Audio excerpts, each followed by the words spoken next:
네, 이어서 따뜻한 시사 주재원의 시사원 함께 하겠습니다. 한농대학교 주재원 교수와 함께합니다. 어서 네, 오세요. 안녕하세요. 네, 제15 태풍 탄산이 매우 느린 속도로 일본 열도를 따라서 북상하면서 일본에 큰 피해가 발생하고 있다. 이런 뉴스가 주말 사이 계속 나왔었는데요. 그래서 혹시나 우리나라에도 영향을 미치지 않을까? 우리 기상 당국도 예의주시하긴 했지만 다행히 직접적인 영향은 없었습니다.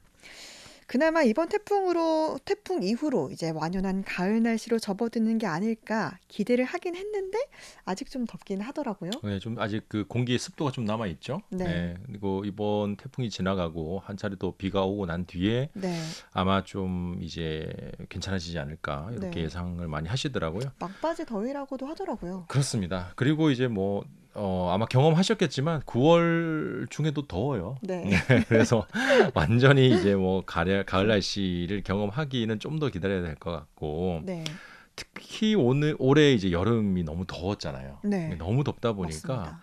주변에서도 차라리 좀 태풍이라도 와서 좀 이 더위를 좀 식혀줬으면 좋겠다. 음, 뭐 이런 이야기 많이 하시더라고요. 네, 올해가 이제 딱 그런 상황이었는데 지난번 9호 태풍 종다리가 올라올 때도 그랬고 네, 기상청 예보상으로는 이제 이번 10호 태풍 산산이 이제 일본에서 거의 소멸하는 것 같아요, 지금. 네, 근데 이제 어쨌거나 이 태풍이 지나가면서 한반도 주변의 기압골의 변화를 야기한다고 합니다. 음, 그러면서 이 틈 사이로 북쪽에 찬 공기가 남하할 수 있다. 네, 이런 예보를 했었는데 그걸 좀 지켜봐야 될 것 같고요. 네, 하지만 우리가 이제 뭐 더위를 피하기 위해서 태풍이 좀 왔으면 좋겠다 이런 이야기를 하지만 음, 사실 태풍이 우리나라로 온다라고 하면 걱정이 앞서는 게 사실이잖아요. 그렇죠. 뭐 올여름은 다행히 아직까지 우리나라를 관통하는 태풍이 없어서 피해가 거의 없었는데 문제는 가을 태풍입니다. 네, 우리나라에 큰 피해를 남겼던 태풍들이 음, 대부분 초가을에 발생했던 맞습니다. 적이 있거든요. 네. 그래서 올해 태풍이 피해를 남기지 않고 무사히 지나갔으면 하는 바람이죠. 네, 진짜 추석이 다가오면 반갑다가도 항상 이맘때 태풍이 왔던 기억 때문에 약간 걱정도 앞섰는데 태풍이 조금 뭐 시원한 날씨를 앞당길 수 있지 않을까 하는 기대를 하다가도 뭐 태풍으로 인한 피해를 생각하면 또 기다리는 것도 참 이상한 일인 것 같긴 해요. 그렇죠. 특히 포항에서는 2022년도에 흰남노로 큰 피해가 있었기 때문에 아직도 이런 좀 태풍에 대한 상처가 남아 있는 것 같습니다. 그렇습니다. 사람들마다 태풍에 대한 트라우마 있을 거고요. 네, 저도 2003년 태풍 매미 때 네. 거의 저희 집 주변에 피해가 꽤 컸었거든요. 이제 음, 그때 기억이 좀 트라우마로 남아 있고. 네, 그래서 이제 태풍이 온다는 소식을 들으면 좀 괜히 긴장이 돼요. 맞아요. 그래서 이제 오늘은 매년 여름이 되면 이제 본의 아니게 많은 사람들로부터 소환되고 또 늘 뉴스에 나오면 긴장하게 되는 이 태풍과 관련된 이야기 좀 몇 가지 해보도록 하겠습니다. 네, 진짜 태풍이라고 하면은 이제 텔레비전 예보를 보면서 무서워했던 기억들 각자 떠오르는 게 있을 텐데 특히 말씀하셨던 태풍 매미처럼 과거에 우리나라에 많은 피해를 남겼던 태풍들의 이름은 진짜 듣기만 해도 그때가 좀 생각이 나고 또 그야말로 우리 국민들에게 공포의 대상이 아닐까 싶기도 한데요. 이 태풍의 정체가 뭘지 좀 궁금합니다. 네, 그래서 이제 제가 좀 찾아봤죠. 공부를 네, 좀 했는데 네, 이 여름철이 되면 이 지도 적도 부근이 이제 극지방보다 태양열을 굉장히 많이 받습니다. 네, 이제 볼록 튀어나온 부분이니까요. 음, 이것이 이제 계속 지속이 되다 보면은 지구 전체로 볼 때 열의 불균형이 발생을 하는 거죠. 네, 이때 이 불균형을 조정하기 위해서 발생하는 일종의 지구 스스로의 자정 능력이 바로 태풍입니다. 음, 좀 더 구체적으로 말씀을 드리면 지구가 여름철이 되면 적도 부근에 태양열이 집중되면서 계속 따뜻한 공기가 발생을 하잖아요. 네네. 이러한 고온의 대기가 이제 바다로부터 수증기를 공급받으면서 음. 이게 엄청난 이제 그 크기의 저기압이 형성이 된다고 합니다. 네. 그러면서 강한 바람과 많은 비를 동반하는 그런 어떤 엄청난 힘의 에너지로 음. 바뀌는데 이러한 강력한 열대성 저기압 현상을 바로 태풍이라고 하는 거죠. 네. 그런데 또 궁금한 게 그러면 왜 태풍은 매년 이맘때죠? 여름에서 가을 사이에 또 한국이나 일본, 중국 쪽으로 많이 오는 걸까요? 그게 지리적인 특성인데요. 이제 네. 태풍이 열대성 저기압이라고 말씀드렸잖아요. 이 열대성 저기압이라는 게 한 지역에서만 발생하는 건 아닙니다. 네. 흔히 우리나라에서 가장 가까운 이 북서태평양 부근에서 발생하는 강력한 열대성 저기압을 태풍이라고 하고요. 영어로 네. 타이푼이라고 하죠. 네. 주로 이제 7월에서 9월 사이에 집중적으로 발생을 하는 것으로 알려져 있고 이와 유사한 현상이긴 하지만 이제 주로 북중미 카리브해 지역에서 발생하는 열대성 저기압을 우리가 허리케인이라고 합니다. 네. 이게 과거에 미국이나 쿠바, 뭐 아이티 같은 나라들이 허리케인으로 인해서 엄청난 피해를 입었다 이런 뉴스 네. 보신 적이 있을 건데요. 네. 바로 그러한 열대성 저기압이 해당 지역마다 이름이 다 다른 거죠. 음.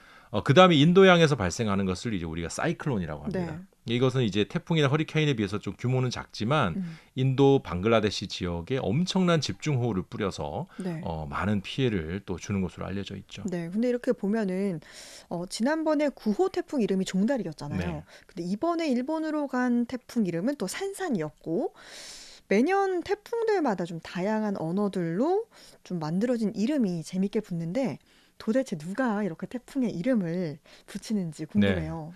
제가 좀 붙여보면 재밌게 많이 칠 자신이 있는데 어떻게 짓고 싶으세요? 여러 가지 뭐 제가 좋아하는 뭐 영화 제목을 붙일 수도 있을 것 같은데 근데 마음대로 할 수는 없고요. 네. 이게 이제 동시다발적으로 태풍이 발생하기 때문에 이러한 네. 이름을 붙이기 시작을 했다고 합니다. 네.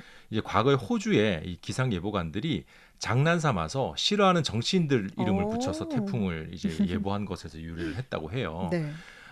그러다가 2차 대전 이후에는 이제 미 공군과 해군에서 공식적으로 태풍의 이름을 붙이기 시작했다고 하는데 음. 흥미로운 것은 당시 예보관들이 대부분 남성들이었는데 자신의 아내나 애인의 이름을 태풍에 붙여줬다고 합니다. 네. 그래서 1978년까지 태풍은 대부분 여성의 이름을 가지고 음. 있습니다. 우리나라에 예전에 굉장히 큰 피해를 안겼던 그 태풍 사라 네. 기억하실지 모르겠는데 그것도 이제 여성의 음. 이름이죠. 하지만 이후에 이것이 성차별이라는 여성 인권 단체들의 주장이 받아들여져서 네. 남성과 여성의 이름을 또 번갈아 사용하게 됐었습니다. 네.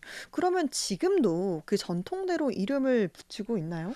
1999년까지의 태풍 이름은요, 미국 네. 태풍 합동경보센터에서 일방적으로 정했는데요. 네. 그러다가 2000년부터 아시아 국민들의 태풍에 대한 관심을 높이고 또 경계를 강화하기 위해서 태풍 이름을 서양식에서 이 태풍위원회 회원국인 14개국의 고유 언어로 음. 변경하기로 결정했습니다. 네. 그래서 14개국이 네. 각 국가별로 10개씩 이름을 제출을 해요. 네. 그러면 총 140개 이름이 되겠죠? 네. 그 140개 이름이 순차적으로 사용이 되고요. 음. 140개를 다 사용하고 나면 다시 1번부터 사용을 합니다. 네. 그래서 태풍이 보통 연간 30개 정도 발생한다고 알려져 있으니까 네. 전체 이름이 다 사용되려면 약 한 4, 5년 정도가 소요가 되겠고요. 네. 우리나라는 뭐 개미, 나리, 뭐 네. 미리네 이런 이름 제출했고요. 네. 북한은 뭐 기러기, 도라지, 메기 뭐 이런 이름들을 주로 제출한 것으로 알려져 있는데 이제 전반적으로 좀 우리한테는 친근하죠. 네. 네. 그런데 각 국가의 고유 언어로 이렇게 만들면 좀 발음하기 어려운 이름도 있을 것 같긴 하네요. 그렇죠. 네. 그래서 이제 이게 여러 가지 좀 그 논의가 되고 네. 특히 이제 이 태풍의 피해가 큰 경우에는 네. 그 태풍 이름만 들어도 막 이게 트라우마가 생길 수 있잖아요. 맞아요. 그래서 매년 개최되는 태풍위원회 총회에서 한 해에 엄청난 피해를 입힌 태풍의 경우에는 네. 앞으로 유사한 태풍 피해가 없도록 해당 태풍의 이름의 퇴출을 결정을 합니다. 그리고 그 피해를 주지 않는 태풍일지라도 다른 사유로 더 이상 이 태풍 이름을 사용하지 말자. 네. 이런 경우에도 이제 퇴출이 되고요. 과거에 우리나라에 엄청난 피해를 안겼던 2003년 매미 네. 요것도 퇴출이 돼서 네. 지금은 이제 무지개로 바뀌었습니다. 아, 그렇게 해서 이제 정했던 이름들이 이제 반복되면서 계속 이어지나 보네요. 그렇습니다. 역사적으로 우리나라에 큰 태풍 피해를 입었던 적이 많았던 걸로 알고 있는데, 그럼 역대급으로 좀 큰 피해를 입었던 태풍 어떤 것들이 있습니까? 피해 기준을 어떻게 정하느냐에 따라서 좀 볼 수가 있는데요. 네. 일단 최다 강수량을 기록한 루사를 네. 역대 최악의 태풍으로 꼽습니다. 2002년이었고요. 네. 2002년은 8월 30일에 상륙해서 우리나라 전역에 영향을 미쳤는데 특히 네. 강원도 강릉 지역에는요. 이틀간 871mm라는 기록적인 폭우를 쏟아부어서 네. 이재민만 6만 3천여 명, 그리고 사망 실종 246명, 네. 재산 피해 5조 원 등의 막대한 피해를 입혔습니다. 네. 두 번째 기록이 바로 아까 제가 서두에 말씀드렸던 2003년 추석 연휴에 악몽을 가져다 준 네. 태풍 매미죠. 네. 이재민 6만 1,800여 명, 사망 실종 131명, 재산 피해 4조 원 등의 기록을 남겼는데 네. 이 순간 최대 풍속으로 60m/s, 이 매미가 역대 1위 기록이거든요. 아직도 네. 그 당시에 제가 살던 아파트 유리창이 여러 개가 깨졌었습니다. 그 정도로 아주 강풍으로 무시무시했던 매미가 또 최악의 태풍으로도 알려져 있고요. 네. 사망 실종자 최대 기록으로는 1987년 7월에 음. 있었던 태풍 셀마가 있었는데 이 음. 태풍 셀마의 당시에 이제 사망 실종자가 무려 345명이었습니다. 네. 정말 이렇게 들으면 태풍이 무섭다라는 생각밖에 들지가 않는데 뭐 우리 지역에는 2년 전에 이 태풍 흰남노로 많은 재산과 또 인명 피해를 입었잖아요. 그렇죠. 그런데 이렇게 들으면 태풍은 참 무섭기만 하고 좀 안 왔으면 좋겠고 그런데 이런 태풍도 순기능이 있나요? 그렇죠. 이게 우리가 인간의 관점에서 보니까 네. 우리에게 피해를 주는 태풍이 이제 무섭고 네. 안 왔으면 좋겠다 이렇게 음. 얘기하는데 아까 제가 말씀드린 것처럼 태풍이라는 것이 지구의 자정 능력에서 나오는 네네. 거라는 거잖아요. 네. 사실 태풍이 재앙만 안겨다 주는 건 아니고요. 음. 많은 비구름과 강수를 동반하기 때문에 여름철 가뭄 해갈에 도움을 줍니다. 음. 매년 여름에 폭염이 기승을 부리면 또 가뭄 문제가 심각할 수 있잖아요. 그래서 태풍이 몰고 온 비구름이 또 큰 도움을 주는 경우가 많고요. 네. 또 태풍의 순기능 중에 하나는 공기와 바다를 정화시켜주는 음. 역할을 합니다. 네. 최근에 우리나라 미세먼지 문제가 심각한데 네. 태풍은 이런 대기를 깨끗하게 정화해주는 그런 순기능을 가지고요. 네. 그리고 바닷물도 이렇게 확 한번 뒤집어줘요. 네. 그래서 각종 오염물질과 음. 적조 현상을 해소해주기도 음. 하고요. 마지막으로 태풍은 적도 부근에서 발생해서 이 위쪽으로 올라오거든요. 북쪽으로. 네. 그래서 지구 남반구와 북반구의 온도를 일정하게 유지시켜주는 기능을 음. 합니다. 네. 이처럼 태풍의 순기능도 분명히 있기 때문에 네. 이 태풍이 안 오기를 음. 바라는 것은 뭐 불가능하고요. 네. 철저한 대비 그리고 네. 관리를 통해서 피해를 최소화하고 태풍의 순기능의 혜택을 또 극대화하는 그런 네. 지혜가 필요하겠죠.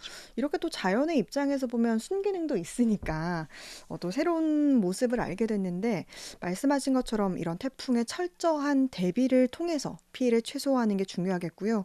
올 가을 태풍 피해 없길 지나가길 바라겠습니다. 주재원 교수와 함께했습니다. 고맙습니다. 네, 고맙습니다.